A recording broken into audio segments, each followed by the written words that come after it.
All right, we're getting ready to change out this rear end. Got it from the junkyard and painted it.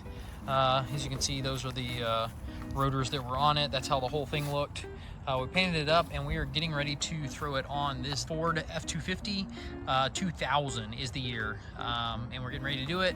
So we need 2 jacks and then some tools. I'm gonna jump up underneath it and kind of give you a play-by-play of what we're going to have to do first to get this thing changed out. A couple of tools that you will need when you're doing this job. I'm going to kind of show you the size of the wrenches and what you'll need. First off is the lug wrench. You either have a lug wrench, or if you have an impact gun, the size of the socket that you're going to need is 13/16 to take the tires off.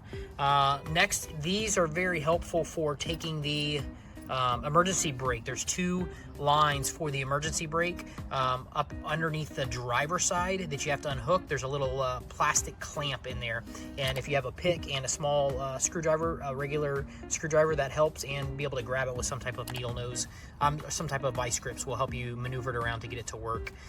Next is this 10mm. The 10mm are the brake lines are connected to the axle with a couple of these small bolts. You'll need this 10mm to get those off. Next are these U-bolts that actually hold on the shocks, which is right over there. They hold on the shock bracket, the U-bolt, and it also holds on the torsion. I think it's the stabilizer that goes in front of the axle right above where the drive shaft goes into it. Those are this wrench right here, which is a 15mm. Also, this one is a 15mm, which also takes off the brake line. There's a couple spots where the emergency brake line is bolted to the frame, and you'll need a 15mm to take those off. Next, we have these. This is for the shock at the top. I wasn't going to take the shocks off at the top, but then I decided to. I got one off. I still have to get one more off over there. But the shock bolt is a 18mm, and this 18mm also takes the bracket off for the calipers. The bracket that the caliper sits in, this is how you take it off. That's all you really have to take off when you pull the caliper. You don't have to pull the caliper off and then the bracket separately. You can just take both those off, and I'll slip those right back on and then bolt it back in for the caliper itself. Lastly is this. This is what takes off the U-bolts off of the whole axle right here at the top. And you can see I pulled one of the nuts off. That is a, let me see, what is it? 15/16 is what takes that one off. If you have a breaker bar, it will help you. Those things are very, very tight, and I couldn't fit my impacted gun underneath it, so I actually had to use the breaker bar to get it off on that. And I think that's it. I forgot one tool for the job is a small 5/16 socket. That actually unbolts the universal where the drive shaft goes into the rear end itself. You need that. This is it. 5/16 is the size of the wrench that you're going to need for that. And you need a small one to get in there. Is the easiest thing to do. So the next thing is just a lot of jack stands. I jack stand 2 in the back right there. I supported the axles with some 2 smaller jack stands and a jack on the axle, and then I also put one more support. It's a big heavy duty jack stand at the back, and I used this other Jeep jack to jack it up and get it level. So you can see this is the old rear end that just went out. I picked up a big dishwasher on the back of the truck, and it was already going, and then it went all the way out with that probably 800 or 1,000 pound dishwasher in the back. So the first thing that we are going to do is take the jack up the actual axle itself and take the wheels off on both sides, and then we are going to put jack stands up underneath the frame while we are working underneath it, and then we're going to start unbolting the brake system. So we're going to take off the calipers on both sides, and these were all these little nuts where they're strapped to the actual axle. We're going to take those off and then take the brake system off without disconnecting it, drop it to the ground so we can slide the new axle up and then bolt it back up to the new axle. That is the plan, and after we do the brakes, we'll actually jump onto the shocks, do that, and then probably, or leaf springs first. These right here, these U-bolts, we'll unbolt those from the top. So I'm not sure which one we'll do first, but I know the brakes is one of the first things that we need to get off of here.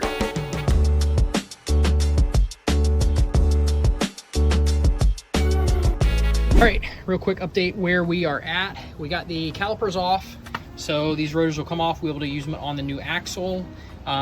We unbolted the brake lines. On the top, you see I set the calipers up on these springs, soaked these down with penetration oil, the U-bolts that hold to the axle itself. So we'll start taking those off last, but you can see the universal joint there. We haven't unbolted that, so we'll have to do that in a minute. And then the shock. This is the shock bracket right there. There's 2 bolts on the bottom of that, so I'll have to do that. But I soaked those with penetration oil as well. Same thing on the other side. Looks like there's an ABS sensor or some type of brake sensor on the top of the pumpkin. I think that's what that is. It plugs in.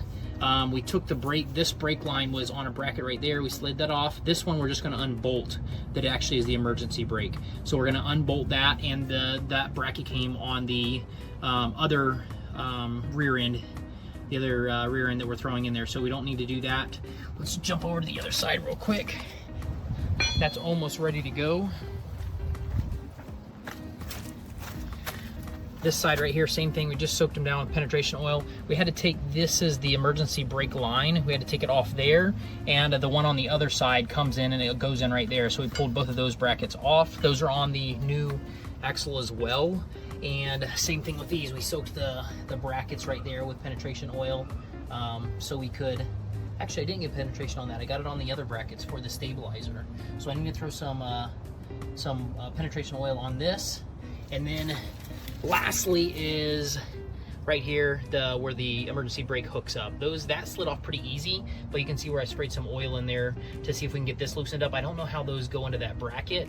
I can't see it very well, so I need to get a flashlight and check that. But both of these lines came on the other axle that we're getting ready to put up. So probably another 30 more minutes and we'll be able to take this thing off depending on weather, get everything else unbolted, and be able to swap it out. All right, guys, we got everything unbolted. It is ready to drop down and try and pull this axle out. Everything is loose. I just got to pull these last bolts off the top of the U-bolts, or the nuts off the top of the U-bolt. If you can see, the drive shaft is unconnected. These are the emergency brake lines, and it's connected to the top, but I unhooked the other end of that. I am going to take off that other shock. I already pulled one off on this side just to make it easier to get the next one in. And I think that's it. One of the tips I'll walk around and show you on the emergency brake. Both of these lines for the emergency brake, they go up right in front of the bed. If you see it, that's the bracket right there. It connects to that bracket, so it goes in right there. It was a little tricky to figure out how to do it, but once you know, it's really easy. These clips are the only thing that hold in. So when you slide these clips off, these plastic clips, see if I can get one off. When you slide them off, you slide it into the bracket like that, and then these retainer clips are the only thing that go on, and they snap in to hold it in place right like that. So if you know that, it'll be a lot easier getting them in and out. Other than that, I think that's it. I have the caliper and the bracket sitting on the ground. I'm gonna try to keep those out of the way once I drop this down. And oh, the last thing I have to unhook is the plug on the back. It melted when my rear end went out. So I'm gonna drop it down before I actually try to unplug it and see if I can do that. But all the U-bolts are out of the stabilizer, and the shock brackets, all that stuff is out. So it should be ready to go. We'll go ahead and start pulling the whole thing out. All right, we got it out. It is out from underneath the truck. I'm gonna get it pushed back and set it up on the small jack stands, and then put the new one on it, which is over there in the yard.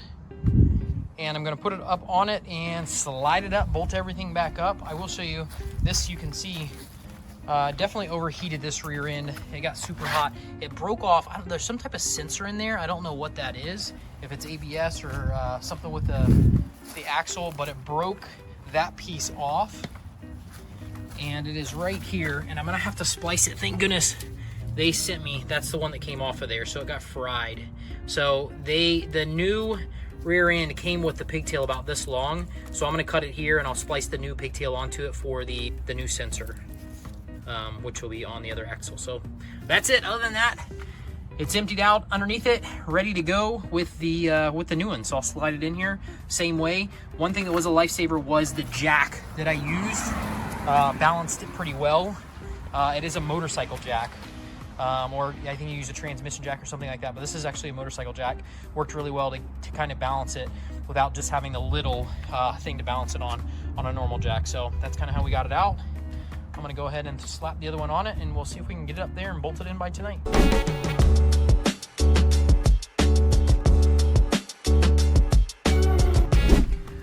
All right, so we ran into a problem bolting the drive shaft up to the rear end. When I put the universal joint up to it, it actually is smaller than the rear end that came off of the truck. So what I ended up doing is I pulled this one off of the old rear end, which I'll clean it up a little bit, and I ended up pulling it off, and we're gonna pull the other one off and stick this one into the other one, and hopefully that will fix our problem. So that's what I'm working on right now, is getting them changed out. All right, we got them both off. As you can see, this is the one that came on the used rear end, and this is the one that came off of mine. So we're gonna go ahead and clean this one back up. Everything else looks the same, so we're gonna clean it back up and see if it will fit right back into place, and then we will cinch it down with the impact. So stay tuned.